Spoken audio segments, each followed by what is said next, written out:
Donc là, Alain et moi, qui sommes archéologues au musée d'Arles, comme dans la cellule terrestre du service archéologique, donc nous sommes sur un site sur lequel nous sommes intervenus dans le cadre d'une fouille. Et une fouille qui a eu deux volets. D'abord en 2013, on est intervenu dans le cadre d'une fouille de sauvetage, d'urgence plutôt, parce qu'il fallait revenir sur une fouille qui avait déjà été faite dans les années 80.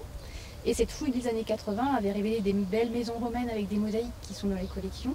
Et le souci, c'est que ces maisons romaines n'avaient pas été remblayées.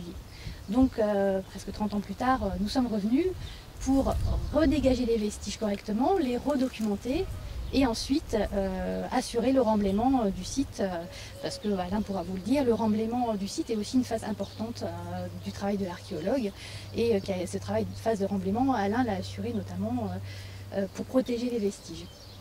Et puis, donc ensuite, dans ce cadre de cette opération de sauvetage, nous avons fait des sondages, et ces sondages ont révélé des niveaux d'occupation beaucoup plus anciens, et des niveaux d'occupation plus anciens qui nous intéressaient énormément, puisqu'ils pouvaient nous informer sur en fait, l'histoire de la ville, notamment aux périodes précoces, à savoir la période qui est antérieure à la création de la colonie romaine.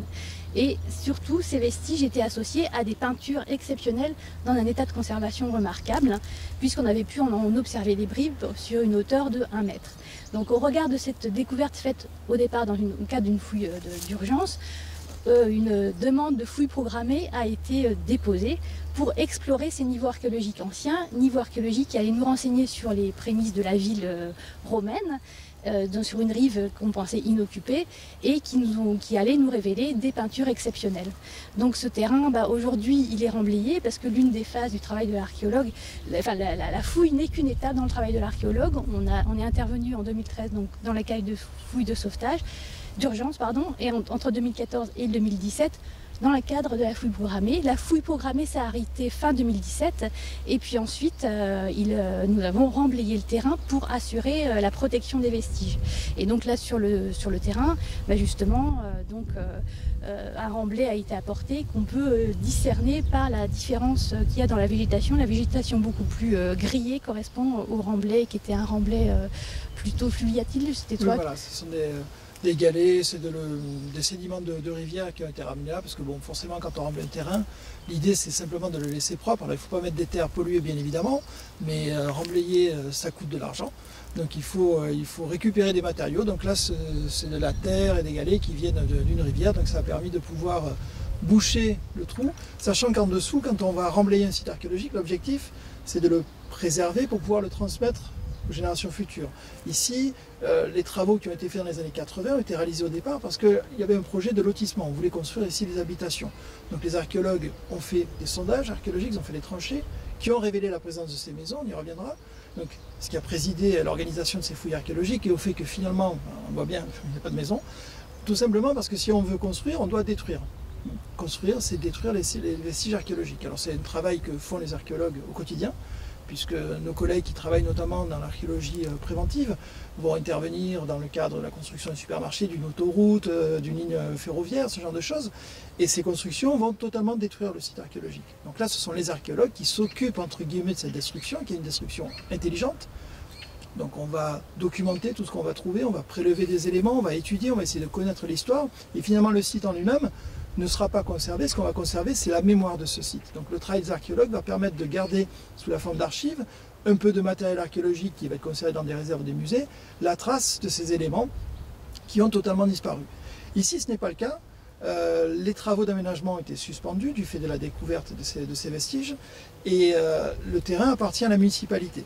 Donc on ne sait pas encore ce que ce terrain sera amené à devenir, mais l'idée lorsqu'on a rebouché, c'est que nous avons arrêté les travaux. Ça ne veut pas dire que le site est totalement exploité. Marie-Pierre pourra en parler, on a encore énormément de choses à voir sur ce terrain, mais le temps est compté, nous ne sommes pas nombreux, il faut prendre le temps de tout étudier. Donc la prudence nous a amené à dire, nous arrêtons l'étude pour l'instant, et on va remblayer, et on reviendra peut-être dans quelques années, ou d'autres archéologues dans 20 ans, 30 ans, 100 ans, qui sait. L'idée c'est donc de protéger ce site. Donc quand on va le remblayer, on va le protéger, donc c'est une procédure qui est toute simple. On va d'abord mettre sur les vestiges une grosse couche de sable qui va faire entre 30 et 40 cm, qui va permettre d'être un marqueur physique. C'est-à-dire que si quelqu'un demain vient faire des travaux, un tractopelle arrive et veut creuser, le conducteur d'engin, quoi qu'il arrive, verra qu'il y a un changement de texture. Donc il y aura une couche, si vous voulez, qui sera un marqueur physique pour dire attention, là, on arrive au contact des vestiges. Ça permet également de les protéger. Quand on va remblayer, on fait venir des camions, des tractopelles qui vont pousser de la terre. Si vous poussez des gros blocs de pierre qui tombent sur un sol romain, vont le fracasser. Donc l'idée, c'est d'avoir cette couche qui va amortir, qui va protéger. Ensuite, on la marque avec ce qu'on appelle une fibre géotextile. Donc c'est un tissu imputrescible qu'on utilise notamment pour fabriquer les routes. On va mettre cette couche par-dessus et après, on va mettre du tout venant, une terre, si possible, propre, mais voilà, qui n'a pas des qualités mécaniques spécifiques, mais ce qui permet d'avoir un terrain qui est propre, qui est exploitable éventuellement pour faire des jardins ou ce genre de choses. Mais ce qui est important à voir, c'est qu'ici, on a une réserve archéologique. L'objectif, c'est de dire, on a des vestiges, on a une partie des traces de notre histoire qui sont encore là, qui méritent d'être vues parce que ce qu'il faut bien avoir en conscience, c'est le fait que l'histoire romaine, ici, on ne la connaît pas pour la ville d'Arles. On n'a quasiment pas d'archives, on n'a pas de textes qui nous sont parvenus, quelques inscriptions monumentales, mais on ne sait pas comment les gens ont vécu, à quel moment la ville s'est créée, comment elle s'est développée. On a quelques marqueurs par des textes. Mais la réalité, et Marie-Pierre l'a évoqué, c'est la surprise quand on fouille de voir qu'on a des maisons qui vont être très anciennes, donc voir à quel moment les gens se sont installés, comment ils ont habité, etc. Et pour avoir cette connaissance, on n'a qu'un seul outil, c'est l'étude des vestiges archéologiques. Donc l'objectif de garder ce site, c'est de se dire qu'à terme, on pourra revenir, d'autres pourront revenir, tout comme nous l'avons fait, nous sommes intervenus 30 ans après nos collègues, peut-être que dans 25 ans, d'autres viendront et reprendront notre travail pour faire en sorte qu'on puisse connaître l'histoire de cette cité. Tout à fait, donc ce site a un intérêt majeur. En effet, la fouille programmée que l'on a faite a été à la hauteur de nos espérances et même bien au-delà, puisqu'en effet, on a pu mettre au jour une maison romaine qui a été datée des années 70-50 avant notre ère. Cette fouille nous a apporté un lot de surprises importants, puisque en fait nous avons pu mettre au jour une maison romaine très très bien conservée, parce qu'il y a des murs en élévation sur 1 mètre de hauteur, et surtout qui est d'une datation précoce, parce qu'elle a été datée grâce aux études qui sont en cours des années 70-50 avant notre ère, c'est-à-dire une période où on ne pensait pas que cette rive d'Arles, enfin ce quartier d'Arles était occupé. Jusqu'à présent, on estimait qu'en fait, il y avait la ville d'Arles qui avait été créée dès les années 600 avant notre ère sur l'autre rive, que cette ville s'était développée, qu'il y a eu la création de la colonie romaine en 46 avant notre ère, et on estimait qu'à partir de cette date-là, la ville avait essaimé sur la rive sur laquelle on est aujourd'hui, sur cette rive droite. Et donc on estimait que cette rive droite n'avait pas été occupée avant les années 30 ou 20 avant notre ère. Et les fouilles qu'on a pu réaliser ont révélé que, bien au contraire, on avait ici une occupation typiquement romaine avant même la création de la colonie romaine, ce qui change totalement notre vision de la romanisation de la cité et du processus de romanisation de la cité, et donc qui nous amène à supposer qu'on avait ici des Italiens qui sont venus et qui ont fait venir des artisans hautement qualifiés, qui ont utilisé des techniques de construction romaines qui n'étaient pas encore maîtrisées en Gaule. Et donc parmi ces artisans, il y a notamment des peintres qui sont venus et ces peintres ont réalisé des peintures qu'on appelle de deuxième style pompéien, c'est-à-dire des peintures qui imitent l'architecture et qui, pour certaines d'entre elles, intègrent des personnages, et donc notamment une femme qui joue de la harpe qu'on peut voir sur plusieurs clichés qui a fait la une de plusieurs médias. Ce qui en fait une découverte aussi exceptionnelle à ce titre-là, au titre de l'évolution de la peinture, puisque jusqu'à présent, ce type de peinture, on estimait qu'elle s'était diffusée pour cette période-là, donc c'est-à-dire au cours de la première moitié du 1er siècle avant notre ère. On estimait que cette peinture était typiquement italienne, qu'elle se diffusait autour de la sphère de Pompéi et d'Herculanum, et à travers cette découverte, on a la preuve qu'il y a une diffusion de ce type de modèle de peinture avec des personnages, y compris en Gaule, et la découverte d'Arles en est donc le premier exemple, et donc on peut s'enorgueillir de cette découverte. Et donc là, nous sommes en train d'exploiter toutes les données, parce que le travail de l'archéologue ne se limite pas au travail du terrain. Donc là, vous voyez en effet un terrain qui est remblayé, mais il nous reste à exploiter des tonnes de matériel que nous avons accumulé et extrait du sous-sol pendant toutes ces années. Donc on a des milliers de tessons de céramique, mais aussi des milliers de fragments d'enduit peint qui sont conditionnés dans plus de 1100 caisses. Et il nous reste à notamment étudier ces enduits peints, en effectuer un puzzle pour reconstituer les peintures qui ont été effondrées, en vue à terme de les exposer dans les collections du musée. Et c'est vrai que la chance que l'on a au sein de ce service, c'est qu'on peut assurer une continuité de la fouille au musée. On a les moyens d'assurer cette fouille, on a également les moyens de pouvoir prélever des peintures et des sols parce qu'on bénéficie de la présence de l'atelier de conservation et restauration qui assure la dépose de ces éléments. Et ensuite, on a les moyens d'assurer l'étude qui est quand même une étape qui est la plus longue. On passe plus de temps en étude que sur le terrain. On assure l'étude et à l'issue de cette étude, on peut mettre en lumière toutes nos découvertes par le biais d'expositions. Outre ces fouilles en fait programmées, donc là on a parlé d'un programme de recherche, l'activité du service aussi réside dans le fait d'assurer un suivi sur des opérations plus d'urgence et sur lequel Alain intervient régulièrement en étant vigilant justement à ce qu'il n'y ait pas de dégradation du patrimoine arlésien. Parfois, il arrive que des travaux soient réalisés en ville, dans une cave par un particulier par exemple, et que l'organisation du chantier a fait qu'ils n'ont pas pensé à faire une déclaration préalable de travaux, et donc ils n'ont pas mentionné le fait qu'ils allaient creuser dans le sous-sol. Or, il faut savoir qu'au terme de la loi, personne n'a le droit de détruire un site archéologique, pas même un archéologue. C'est-à-dire que soit Marie-Pierre ou moi, si nous voulons fouiller demain, il faut que nous contactions le ministère de la Culture et que nous posions une demande de fouille. Donc on va monter un dossier scientifique, technique, administratif qui va passer devant une commission et on va nous donner ou pas le droit de réaliser une fouille archéologique. Pourquoi ?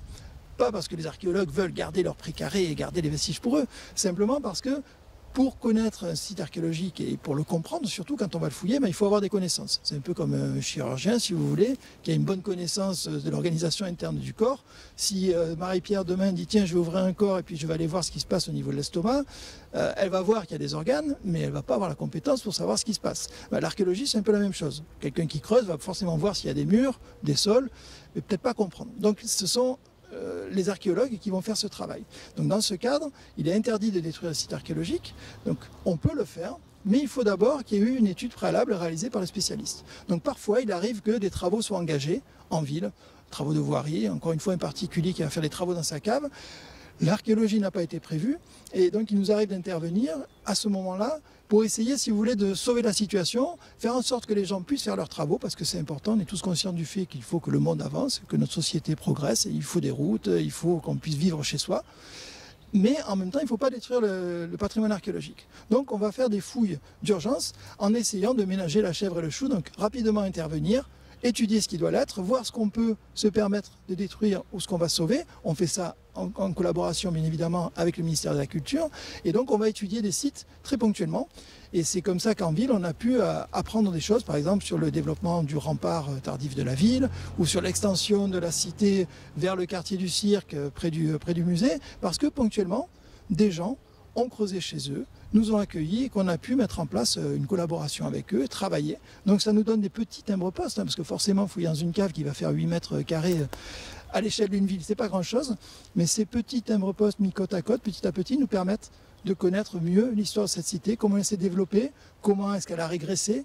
Et donc ça arrive ponctuellement, donc ce ne sont pas des activités programmées, c'est un peu des accidents de la vie qui arrivent. Et donc dans ce cadre, on essaie, nous, en tant qu'acteurs du service public, de jouer un rôle de médiation, si vous voulez, de façon à ce que le patrimoine archéologique soit préservé, sa connaissance aussi, mais que la vie puisse quand même avancer, puisque l'objectif, c'est que tout le monde avance, main dans la main, si possible. Alors c'est une vision qui est peut-être un petit peu caricaturale et bisounours pour nous, mais voilà, l'objectif, c'est vraiment ça, c'est de faire en sorte que chacun puisse quand même progresser, sans sacrifier cette partie qui est, pour certains, semble vraiment, j'allais dire, inutile, donc ce patrimoine archéologique, parce que le patrimoine archéologique, on ne peut le voir qu'une fois. Et quand on va creuser, que ce soit un archéologue ou quelqu'un d'autre, quand on creuse, on enlève de la matière, on va enlever de la terre, on va démonter un mur, et ce qu'on a enlevé, plus personne ne le verra jamais. Donc notre mission, c'est vraiment de préserver cette mémoire, cette connaissance, pour la transmettre aux générations futures et faire en sorte que ce patrimoine qui dort sous nos pieds depuis 2000 ans, bien, croisons les doigts, avec de la chance, dans 2000 ans, il sera encore accessible à travers les archives qu'on aura laissées, d'où le fait, et Marie-Pierre l'a bien évoqué, que l'essentiel du travail d'un archéologue, au final, ce n'est pas de travailler sur le terrain, ça va être les mois et les années d'études qui vont suivre et les publications qu'on va faire pour faire en sorte que ce patrimoine soit porté à la connaissance de tous.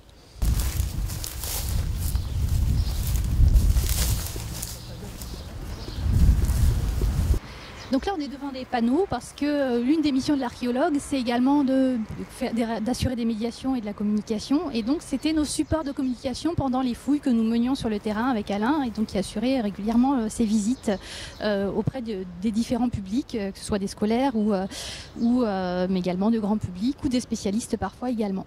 Et donc, sur ces panneaux, vous voyez une partie des peintures que nous avons mises au jour sur ce site, et peintures qui sont en ce moment même dans l'atelier de restauration du musée géré par Patrick Blanc, et qui sont également en cours de traitement par les archéologues, puisque nous devons en assumer le lavage et ensuite l'étude, et nous pourrons voir cela tout à l'heure en évoquant le travail que je suis en train de réaliser avec Alain et également des collègues, Julien Boilève qui est spécialiste des peintures.